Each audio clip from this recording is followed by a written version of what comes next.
Alors, dans ce chapitre sur les sélections, on va aller dans le module sélection rapide. Donc, on double-clique sur le dossier. Et ici, vous avez la photo du chien. Donc, on va glisser la photo du chien vers Photoshop. Donc là, on a ouvert la photo du chien dans Photoshop. Alors, le but, ça va être d'utiliser l'outil sélection rapide pour détecter les contours du chien, donc de la silhouette. Et ensuite, on va le dupliquer et le repositionner juste à côté. Donc, on va dupliquer, en quelque sorte, on va cloner le chien. Donc au départ, on va prendre l'outil sélection rapide. Donc c'est un petit pinceau. Vous voyez, le pictogramme, c'est vraiment un pinceau avec les petits pointillés de sélection. Donc il y a une démonstration de l'outil, vous voyez, qui détecte automatiquement les bords de l'objet. Donc si on fait un clic droit, là, vous voyez qu'il est caché potentiellement avec les autres outils. Donc il y a la baguette magique, l'outil de sélection d'objets, donc il peut être caché avec d'autres outils. Alors, quand vous avez l'outil sélection rapide qui est sélectionné, vous voyez qu'automatiquement et naturellement, il se met en mode plus. Ça veut dire qu'il va ajouter à chaque fois à la sélection. Dès qu'on va cliquer ou recliquer, il va à chaque fois rajouter un morceau de sélection. Ça va être cumulatif. Donc nous, c'est très bien puisqu'on veut rajouter au fur et à mesure de la sélection. Donc on va le laisser par défaut et on va régler ici le diamètre du pinceau. Donc il suffit de cliquer sur le petit rond qu'il y a ici avec un diamètre de 40 pixels. Donc on clique. Et vous voyez qu'on va régler l'épaisseur. Alors, on va doser, et je ramène mon curseur ici à l'écran. Alors évidemment, il y a les oreilles qui sont un peu fines, donc je vais réduire l'épaisseur du pinceau pour pouvoir me faufiler vraiment vers les oreilles. Donc je pense que à partir de 30 pixels, c'est pas mal. Donc je vais garder 30 pixels, c'est bon. Et au niveau de la dureté, alors je laisse toujours une dureté maximale à 100%, vraiment avec les bornettes, pour avoir plus de précision sur la détection du contour. Voilà, donc là on a réglé l'épaisseur de notre pinceau de sélection, et la dureté on l'a laissé à 100%. Donc je peux valider avec la touche entrée du clavier. Ensuite, on va se positionner sur le visuel et on va cliquer glisser. Donc il faut absolument partir de l'intérieur ici du sujet, et surtout ne pas dépasser. Donc je pars de l'intérieur, je glisse tout doucement, et vous voyez, automatiquement, il va détecter par contraste et par différence aussi de luminosité les bords de la silhouette. Donc il travaille pour moi et il me détecte les contours automatiquement. Mais moi j'y vais vraiment prudemment.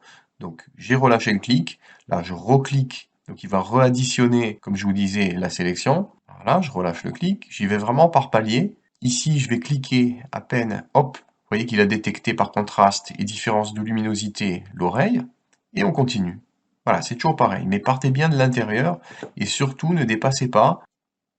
Le pinceau ne doit pas dépasser la silhouette. Vous voyez là, ici, je suis vraiment toujours dans la silhouette. Je dépasse surtout pas de la silhouette. Je suis toujours à l'intérieur du sujet. Je relâche le clic de temps en temps. Voilà, pour m'assurer que j'ai bien fait comme il fallait. Je peins ma sélection. Et là, pareil. Voilà, il détecte automatiquement la silhouette. Alors pour les petits défauts ici, je peux zoomer évidemment. Plus je zoome, plus je suis précis. Et vous voyez qu'on a une sélection qui est correcte. Alors je vais un peu zoomer au niveau de la patte. Donc avec Alt molette ou Option molette sur Mac.